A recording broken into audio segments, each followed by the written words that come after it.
You are listening to the Final Say Radio Show, a Rappaport Media production, with your host Brett Rappaport and co-host John Rappaport. I want to welcome back to the program a great guest as always, Phil Kerpen, who's the president of American Commitment.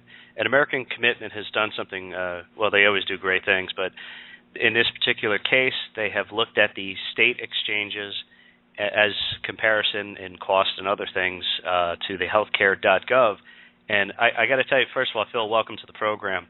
But when I look at the numbers and the cost, I'm thinking to myself, we could have created 10 or 15 Googles, Facebooks, like significant companies that would create billions and billions of dollars of wealth. In this case, we're draining the wealth of the nation.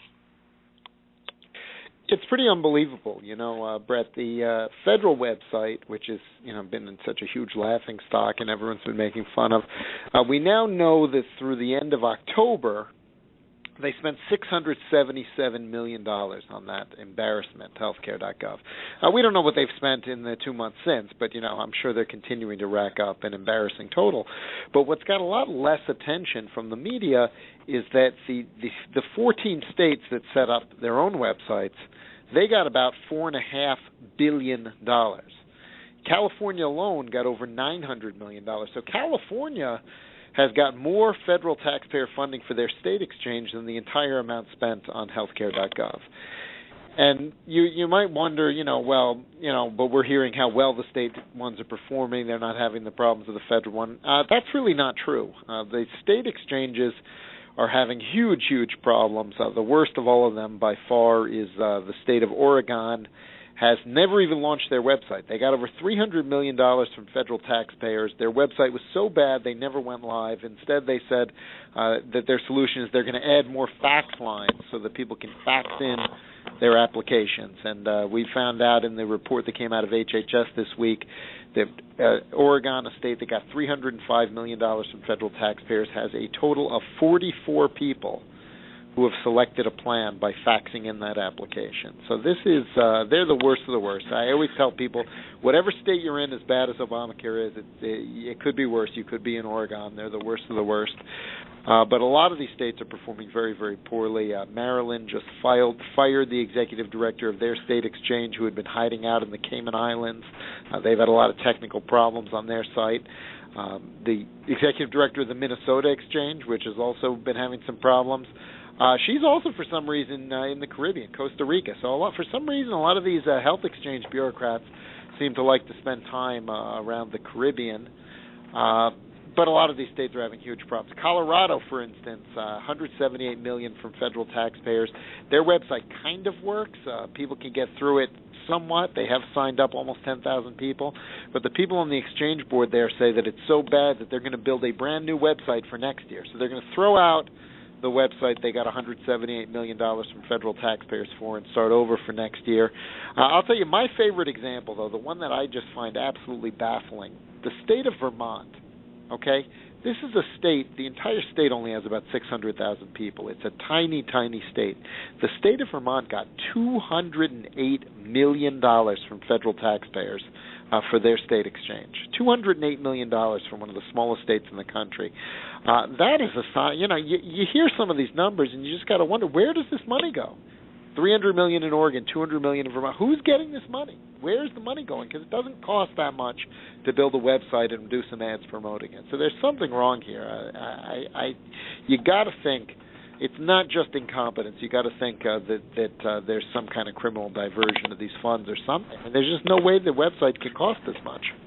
It reminds me of all the stimulus packages that we saw at the end of George Bush's 8 years and the beginning of Obama's first term, where they were spending hundreds and hundreds of billions, in excess of overall of $1 trillion, but hundreds of billions of dollars on infrastructure and all these projects that were so-called shovel-ready, and yet everything's still falling apart. And now you hear congressmen going to the floor saying, we want to double the gas price because we have to fix these things.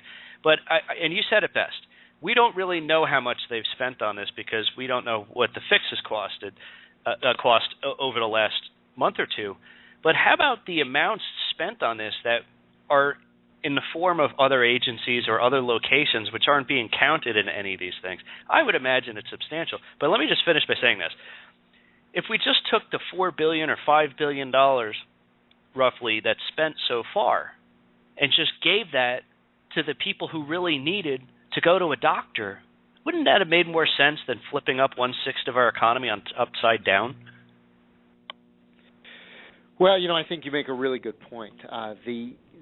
There actually was a program in the Obamacare law. I didn't think it was structured correctly, but I think it was kind of the right idea. And it's something called the PreExisting Condition Insurance Plan, and it's very expensive. But basically, what this plan does is it says if you've got a pre-existing condition and you can't afford commercial insurance, we're going to pay for you, basically, as taxpayers. You're still going to pay a premium, but it's going to be closer to sort of a market-type premium instead of something very expensive because of how sick you are, and taxpayers are going to kick in the difference. And that's a targeted approach. It's not cheap. People might have their own philosophical objections to it, but it's a targeted approach that doesn't turn the healthcare system upside down for anyone else. And that program was in the healthcare law, and the Obama administration actually closed it to new enrollees in March of this year. So there are about 40 or 50,000 people with pre-existing conditions who are unable to get any kind of coverage because that program was closed for the past 8 months. And that was a deliberate choice on the part of the administration to put money into marketing, to put money into these exchanges, to try to prop it up, the rest of it, instead of sending it to people who were actually sick who couldn't get coverage another way. And as expensive as that program is, it's much, much cheaper than Obamacare, and it would have been a way to actually help the people that they claimed this was all about, but when it came down to it, really weren't a priority for them. Phil, I particularly enjoyed the research that you did here, and thanks so much for doing it. One of the questions that I have had for a while, I know personally some people involved in marketing of state exchanges, and, for example, the budget for Illinois alone was like $90 million, and I believe that was per year, actually, and just absolutely extreme. So when you look at these numbers here, does this include the cost of actually helping these states to market it? Because you're seeing a lot of the suggestion is, the plan's actually perfect, we just need to do a better job, quote-unquote, selling it. So, A, are those numbers included in here? And if not, have you had a chance to research the cost of marketing these programs at the federal and collectively at the state level as well? Well, if you go, and people, by the way, if you want to see the table we're talking about, it's on AmericanCommitment.org, and you can you click on that. It'll pull the table up that we've been discussing.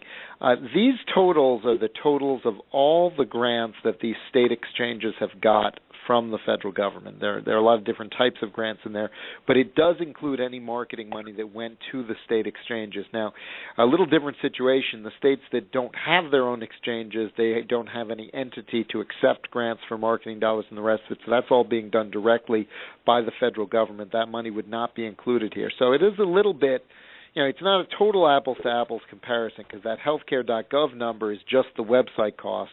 These state numbers do include marketing dollars as well. So, for instance, the California number, they've got $910 million from federal taxpayers for what they call Covered California.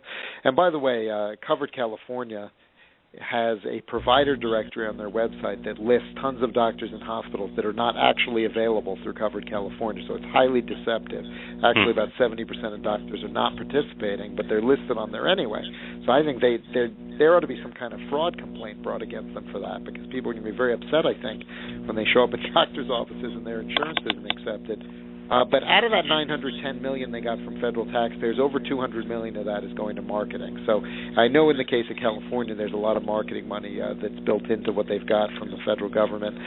Obviously, a place like Illinois, where they don't have a state exchange, it's a different situation. Any of those dollars, wouldn't show up in this because this only has exchange grants. It really doesn't matter what the ultimate percentage is, because even if you went to the extreme of cutting it in half, first off, the more you spend on marketing, you actually deliver zero value for that, so that's wasted money.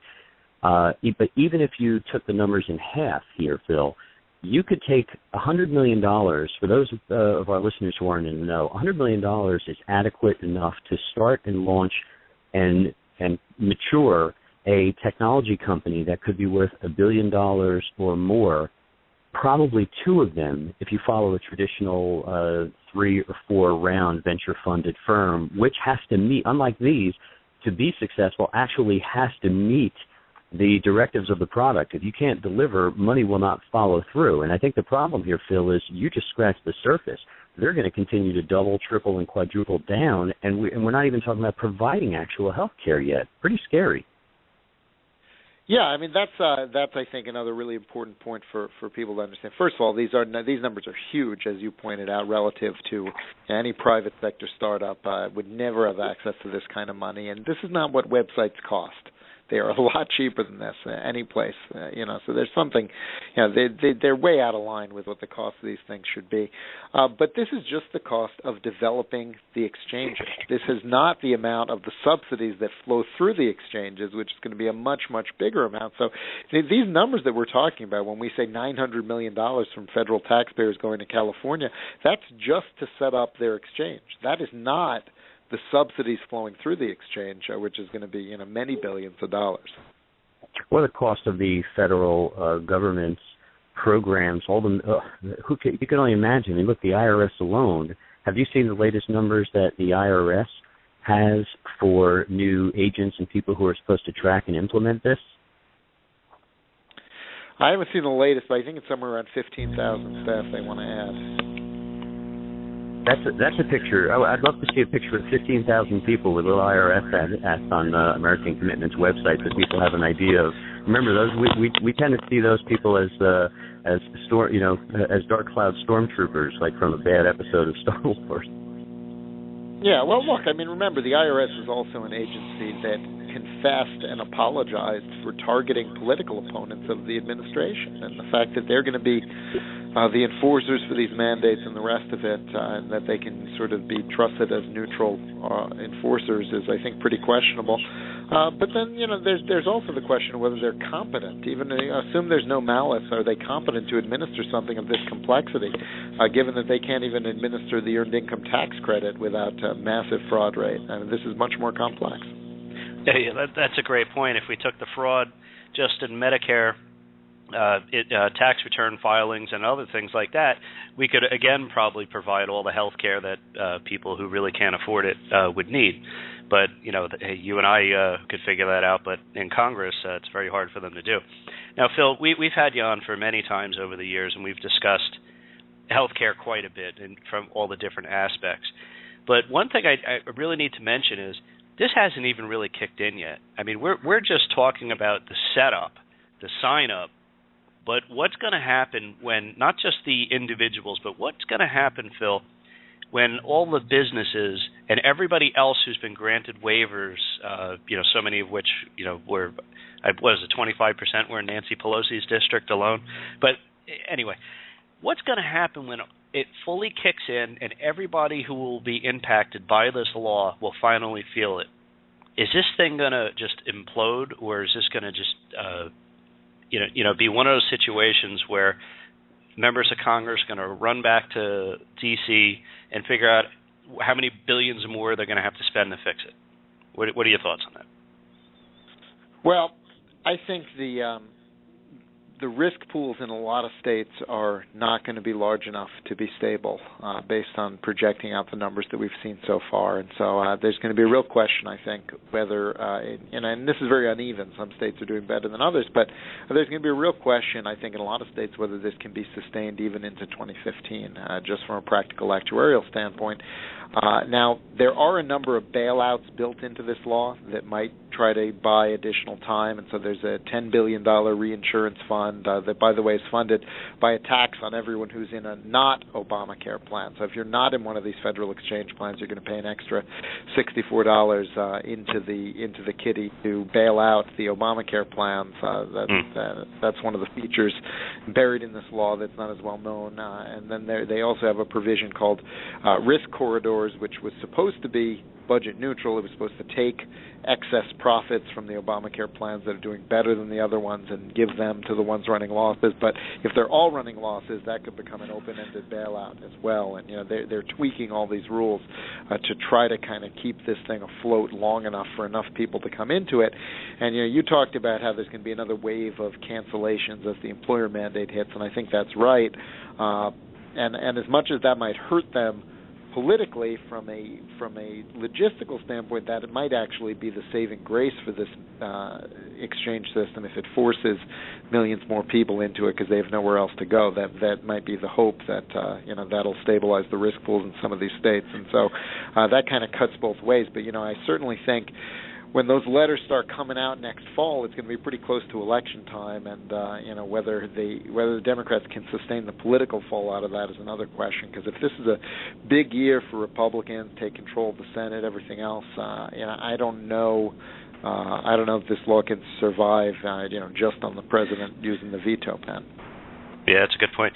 Phil, do you have time for one question just on what happened yesterday with the budget? Sure. We haven't really covered it that greatly, to be honest with you, because frankly, I feel like I don't trust either party to do what you and I would consider to be common sense in dealing with the budgets right now.